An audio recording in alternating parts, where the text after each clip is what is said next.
We want to turn now to the Omicron variant and the grip it is having on the economy across the country. It seems like everybody at this point knows someone who has had COVID, and employers say they are seeing it too in the form of sick days. Employees calling out sick to work, in some cases forcing companies to take drastic measures to open their doors. The reality is no industry is safe right now. Nurses, police officers, flight attendants, teachers, you name it. And in some instances, companies say some employees are starting to take advantage of the system.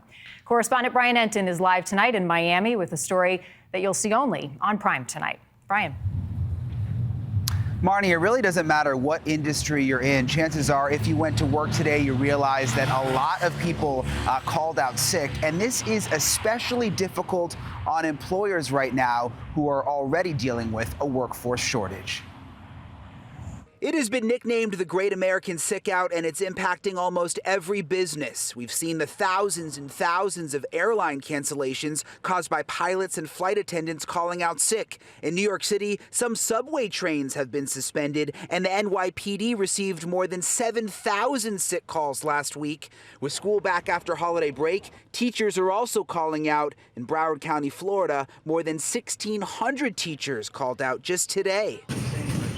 We've heard about all the call-outs at the big companies, but oftentimes it hurts the most at smaller businesses, like Zuby Supermarket in Miami, where today the owner was running a cash register. If someone calls out, do you then have to fill in? For sure. If I don't have another person to fill it in, I have to do it.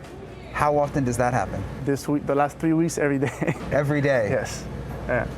This is where all the shipping is? Jamie McDonald is having the same problem. He owns an environmental testing company and landscaping service with about 1,000 employees. Have there been a lot of people calling out sick? A lot of people. McDonald encourages his employees who are really sick to stay home, but says some have taken advantage. One person tried to tell HR that they had COVID, and they sent in a copy of a report.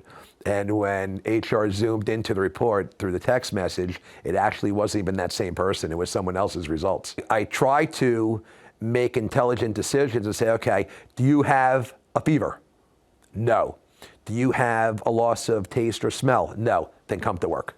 Wear a mask and come to work. The situation is especially difficult because employers are already dealing with supply chain issues and a worker shortage. I need people in customer service. I need people in the warehouse for shipping. I need laboratory technicians. I need people receiving. I need people for sales. So if you have all those vacancies plus people now calling in sick, it sounds like a bad situation gets even worse. It's not a good situation, and I don't see it getting better.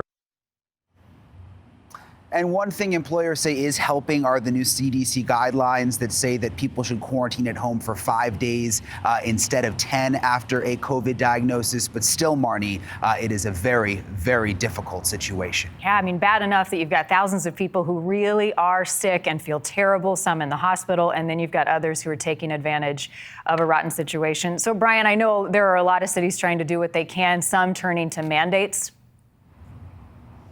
Yeah, it's interesting. Really just depends on what part of the country you're in. Chicago, New York, they've got new mandates. You have to show your vaccine card if you go inside many restaurants or gyms. Other parts of the country, like where we are in Miami and pretty much in all of Florida, there are no mandates like that. Tough to see how it's impacting the little guy, those small businesses everywhere. Brian, thank you, as always.